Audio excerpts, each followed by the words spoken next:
you're going to spend about 26 years of your life asleep. Not 26 years total. 26 years if you live to 78 and sleep 8 hours a night. 1/3 of your entire life gone. And here's the thing that almost nobody stops to ask. Does it have to be that way?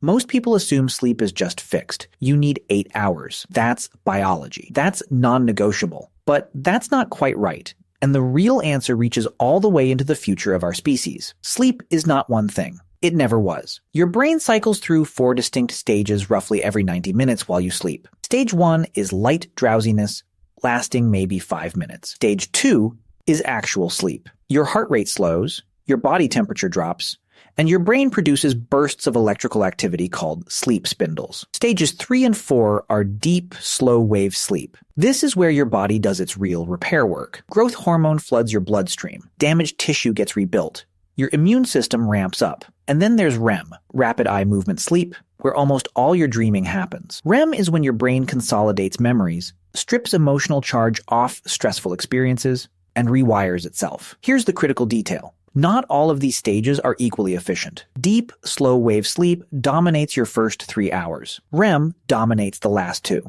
which means there are hours every night where your brain is doing something that could, theoretically, be done faster. That's where the future starts. In 2007, neuroscientist Giulio Tononi at the University of Wisconsin published one of the most cited theories in sleep science. He called it synaptic homeostasis hypothesis. Every waking hour your brain learns. Synapses, the connections between neurons, grow stronger. By the end of a full day, your brain has added so many new connections that it's saturated, inefficient, running hot. Sleep, Tononi argued, exists primarily to prune those connections back down, to reset the system. Your brain spends roughly 20% of deep sleep downscaling synapses that accumulated too much signal during the day. This pruning is why you wake up feeling clearer. Your neural networks literally got leaner overnight. If your brain spends a fifth of sleep cleaning up the mess from waking life, the question is, what if the mess were smaller? What if your synapses didn't overfire during the day?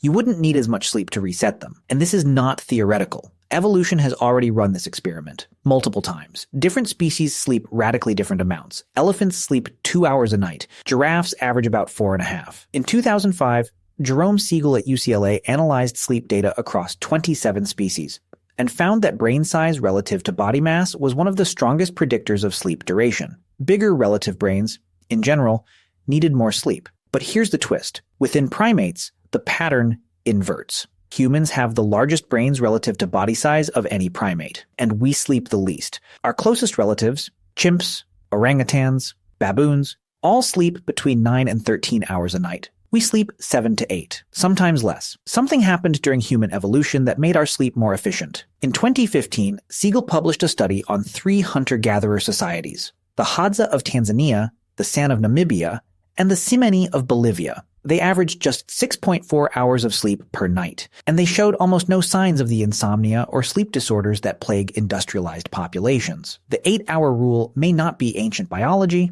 it may be a modern invention, but that's only half the story. The question isn't just how much sleep humans need now, it's where that number is going. There's a gene called ADRB1.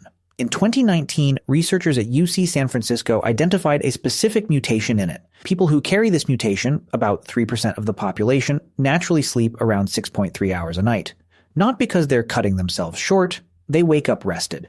Their brains simply process sleep more efficiently. The researchers called these people natural short sleepers. This isn't a disorder, it's an upgrade, and it's already spreading through the population, invisibly, one generation at a time. The same team had previously identified a different short sleep gene, DEC2, in 2009. When they engineered mice to carry the DEC2 mutation, the mice slept less but performed just as well on memory and motor tasks as normal mice. Less sleep, no cognitive cost, no health penalty. 2 independent genes, same result. Evolution is clearly pointing somewhere. Now let's talk about what's actually happening inside your brain while you sleep, because this is where the future gets strange. In 2013, Maiken Nedergaard at the University of Rochester discovered something hiding in plain sight. During sleep, your brain activates a kind of internal plumbing system called the glymphatic system. While you're awake, metabolic waste builds up. including amyloid beta, a protein strongly linked to Alzheimer's disease. When you sleep, cerebrospinal fluid pulses through channels between your brain cells, flushing that waste out. Your brain cells actually shrink by about 60% during deep sleep to open up these channels. 60%. Your neurons physically contract so the plumbing can work. This system is almost entirely inactive while you're awake, which is part of why chronic sleep deprivation is so strongly linked to neurodegeneration. But here's what Nadergaard's discovery actually implies for the future. The glymphatic system needs sleep to run, but it doesn't need 8 hours. It needs deep, slow-wave sleep, the stage that peaks in your first 90-minute cycle. If you could enter deep sleep faster or trigger the glymphatic flush more efficiently, you could cut total sleep time significantly. And scientists are already working on exactly that. In 2017, researchers at ETH Zurich used a device delivering gentle electrical stimulation to the scalp during sleep. It synchronized with subjects' natural slow brain waves and amplified them. The result, subjects got the equivalent restorative benefit of a full night's deep sleep in significantly less time. Memory consolidation improved by up to 40%, not from sleeping more, from sleeping smarter. Pharmaceutical research is moving in the same direction. There's a class of compounds called GABA-A receptor modulators. They don't knock you out like sleeping pills. They selectively enhance slow-wave activity without disrupting the natural architecture of the sleep cycle. Clinical trials in 2022 showed some of these compounds could increase slow-wave sleep by 25 to 35% in a single night, which means you could potentially hit your biological targets in 5 hours that previously took 8. 3 hours back, but every single day.